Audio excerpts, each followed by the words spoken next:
Good day, grade 8 students. So in this video, we will discuss about rational expression. So let's start. So for the objectives, at the end of the discussion, you should able to know on how to illustrate rational algebraic expression. Second is to find every value of the variables that makes a rational expression undefined. And next, we will simplify rational algebraic expression. So for today's video, ang i-focus muna natin is on how to illustrate rational algebraic expression. Alright, so without further ado, let's start. So when we say rational expression, it is a rational expression in one variable, is an expression that can be written in the form of P over Q, where P and Q are polynomials in one variable. Alright? So, kailangan dito, so yung rational expression is in fraction form. Okay? Pero, every term, like in numerator and denominator, they already have a variable. And take note, the denominator or the value of the denominator must not be equal to 0. So we have here an example, x minus 3 all over 2x plus 1. We also have 4 all over x minus 2. We also have 4x over x squared minus 9 and x squared plus 2x minus 35 all over 3x plus 4. So if you can observe, the denominator is not equal to 0. Wala kayong nakikitang 0 sa denominator niya. So ibig sabihin, this is an example of a rational algebraic expression. Alright? Now, ito yung mga points na kailangan yung tandaan para ma-recognize natin kung ito ba ay rational expression. Alright, so it is emphasized that the denominator of a rational expression cannot be equal to 0. So sabi ko nga kanina, dapat yung denominator niya is not equal to 0. Next, whenever a rational expression contains a variable in the denominator, it will be assumed that the value or values of the variable that will make the denominator 0 are excluded. Right? Next, like any expression, we can evaluate or rewrite rational expression. Now, ito ang ituturo ko sa inyo kung paano mag-evaluate ng rational expression.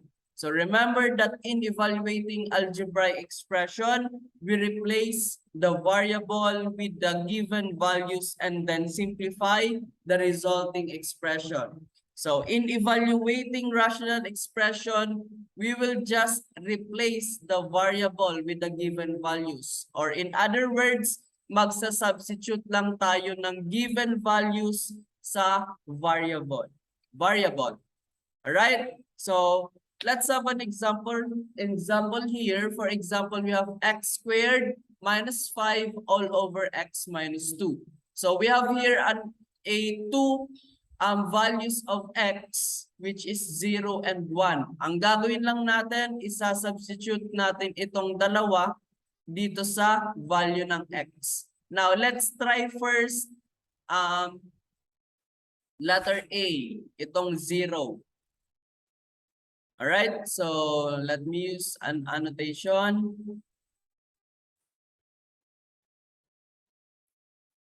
So ang gagawin lang natin is isa-substitute lang natin itong given value ng x, which is 0. Okay, so ang gagawin natin, isusulat natin muna itong original expression. We have x squared minus 5 all over x minus 2. Next, substitute natin yung value ng 0 dito sa dalawang x sa numerator and denominator. Okay, so we have here 0 raised to 2 minus 5 all over, for the value of x, we have 0 minus 2. Next, ang gagawin natin is isi-simplify natin ito. So we have 0 raised to 2, that is just 0. So we have 0 minus 5, ito 0 minus 2 for the denominator. Next, isimplify lang natin. So we have negative 5. Paano naging negative 5? Because 0 minus 5 is just negative 5. 0 minus 2 is negative 2. So this, we have negative 5 over negative 2. Ang gagawin natin is isi-simplify lang natin. So we have negative 5 divided by negative 2 magiging positive. We have positive 2 and 1/2. Okay? So magiging 2 and 1/2 na siya or positive 2.5. Alright? So that is the final answer. Itong 2.5 or 2 and 1/2. Okay, ganun lang kadali ang gagawin natin dito sa rational expression. Evaluating rational expression, isa-substitute lang natin yung value ng variable dito sa given natin. Next, try naman natin sagutan or isubstitute itong value ng x is equal to 1. So we have here x squared minus 5 all over x minus 2. First, substitute the given value, which is 1. So we have 1 raised to 2 minus 5 all over, for the value of x, we have 1 minus 2. Next, isimplify lang natin. 1 raised to 2, that is just equal to 1. Then copy minus 5. Then i-bring down muna natin si 1 minus 2. Next, isimplify na natin. 1 minus 5 is equal to negative 4. All over 1 minus 2 is equal to negative 1. And then after that, isimplify lang natin ulit siya. Negative 4 over negative 1, that is equal to positive 4. Okay? So this is now the final answer. Okay? Ganun lang kadali. Ang gagawin lang natin is i-replace natin yung value ng variable sa given value ng variable natin. Okay? You can have a screenshot. Okay? I-clear na natin to. Then let's have another example. Yan. We have here the same example but different value of the variable. So we have now x is equal to positive 2 and x is equal to negative 1. So let's try to answer this one. So we have x squared minus 5 all over x minus 2. First na gagawin is substitute natin yung given ng or value ng x.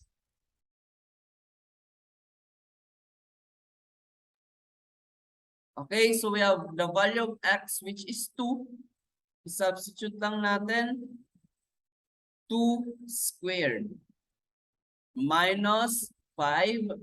And for the value of the denominator x, we have 2 minus 2. Alright? Next, simplify lang natin silang dalawa. So 2 raised to 2 or 2 squared, that is equal to 4 minus 5. And then i-bring down muna natin si 2 minus 2. After that, i-simplify na natin siya. 4 minus 5, that is equal to negative 1. Bakit naging negative 1? Nag-subtract tayo. Since mas mababa si 4. Or nag-subtract tayo because yung operation natin is subtraction sign. And naging 1 lang siya. Kasi 4 minus 5 is equal to 1. And kinapin natin yung negative sign because mas mataas si negative 5. And then sa denominator naman, 2 minus 2, that is equal to 0. So it means since we have the denominator 0, ibig sabihin ang sagot niya is undefined. Okay?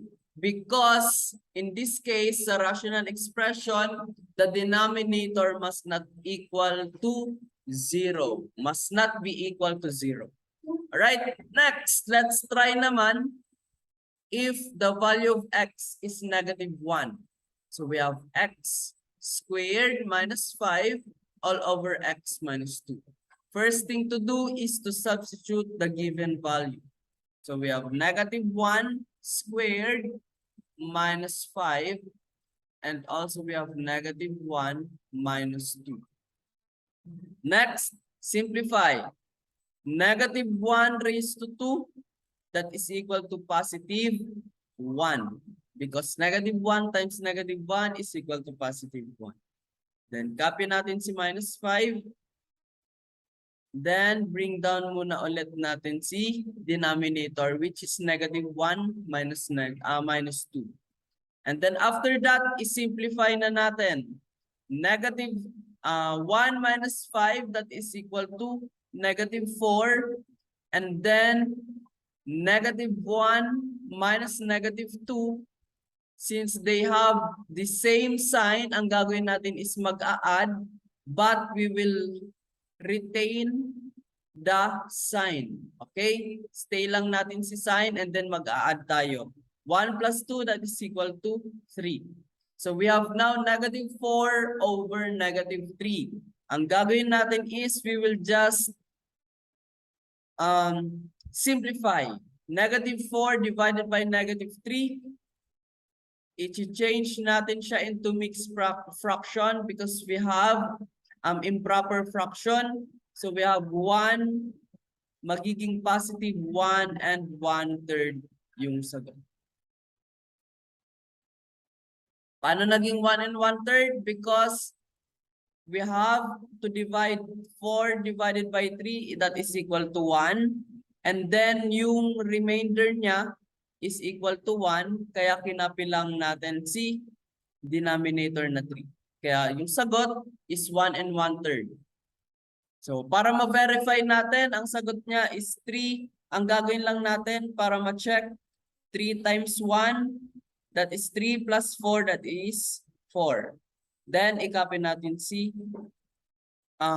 denominator na 3. So we have 4 over 3. 3 times 1, 3 plus 1 is equal to 4. Then i-copy natin si denominator. Ganun lang siya ginagawa. Alright, so this is now the final answer. So dito sa unang variable, so sa unang value ng x na positive 2, yung kinalabasan niya is 0 yung denominator, kaya undefined siya. Next, dito naman sa negative 1, meron tayong value ng denominator. So ang ginawa lang natin is nag-simplify tayo. Okay? Next example. Let me clear this one. Alright. So how about if we evaluate each rational expression using two variables? Okay, meron na tayong dalawang variable. So we have the example here, a squared all over b squared. And we have two different values of a and b. So dito, we have for the value of a sa pinakauna, that is 3. And for the value of b, that is equal to 6. Next, dito naman, a is equal to negative 5 and b is equal to positive 10. So try nating sagutan. So we have here a squared all over b squared. Next, first, substitute the given values for a. Now, ang titingnan nyo lang dito, syempre, kung yung value dito is a, syempre ang isa-substitute nyo is yung value naman ng a. And kung yung variable naman is b, syempre ang isa-substitute nyo is yung value ng b. So, let's try that. We have for the value of a, that is equal to 3. So we have 3 squared. All over for the value of b, we have 6 squared. Next, simplify lang natin. 3 raised to 2 or 3 squared, that is equal to 9.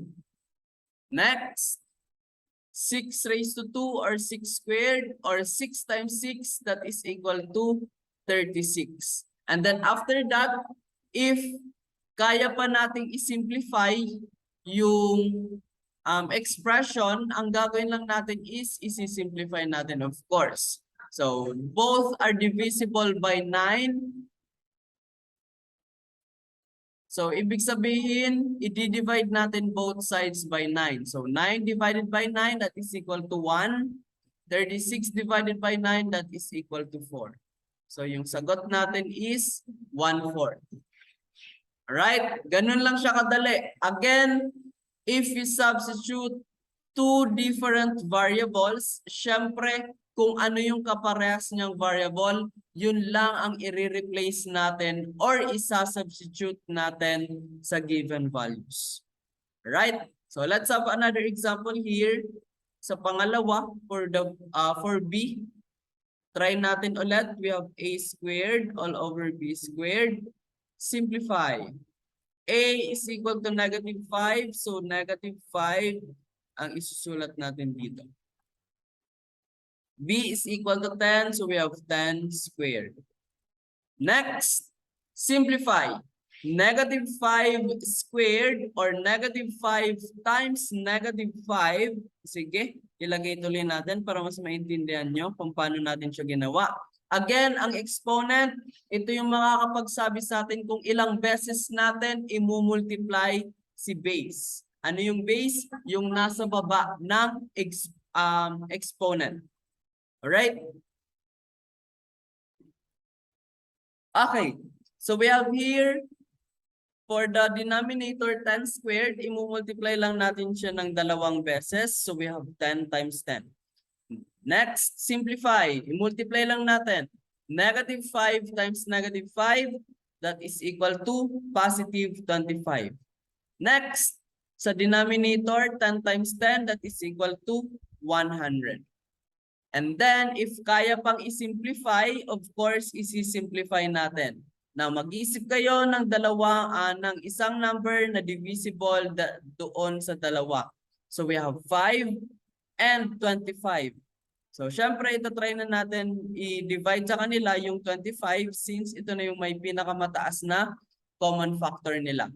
So, we have 25 divided by 25, that is equal to 1. And then 100 divided by 25, that is equal to 4. So, yung sagot natin is 1/4. Alright, so ganun lang kadali. Okay po.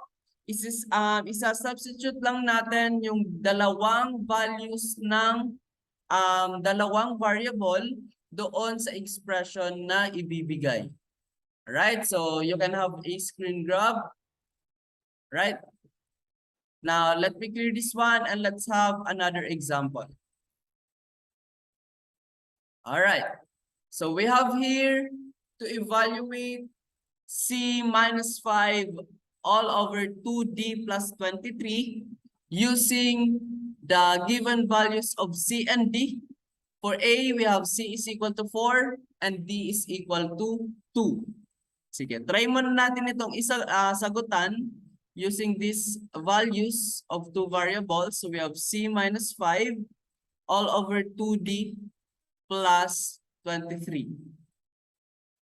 So for the value of C, we have 4 minus 5 and then 2. For the value of D, we have 2 plus 23. Alright? So, ang ginagawa ko palagi kapag nagsasubstitute tayo ng given value ng variable, ini-enclose ko muna siya sa parenthesis para mas ma-recognize natin kung alin na yung sinubstitute natin. Opo, para mas maintindihan natin. And of course, para mas maintindihan nyo kung saan na nanggaling yung value ng C. Ba't naging 4 na yan? Ah, kaya pala kasi nandito siya. yung value ng C is equal to 4. Okay, para mas nakikita nyo kung alin yung pinag-substitute natin. Alright, so let's simplify. 4 minus 5, that is equal to negative 1. Next, 2 times 2, that is equal to 4 plus 23.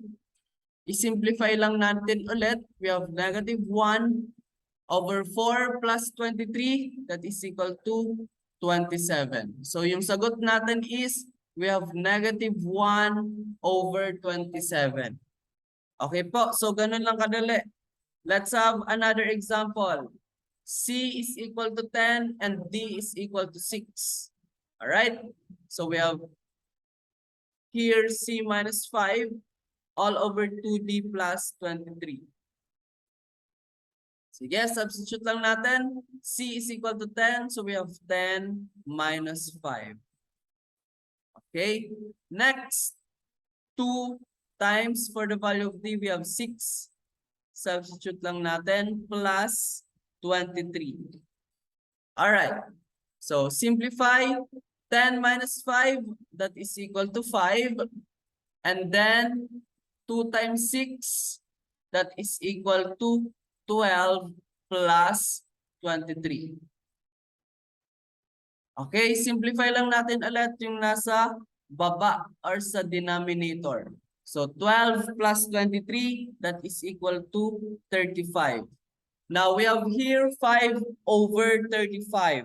Now since they can be simplified, okay, kasi meron silang common factor na which is 5, we need to divide both sides by 5. So we have 5 divided by 5, that is 1. And then 35 divided by 5, that is equal to 7. So yung sagot natin is 1 over 7. Okay? So ganun lang siya kadali. Again, in evaluating rational expression, we will just replace the given values. Okay, so or in other words, we will just substitute the given values of the variables.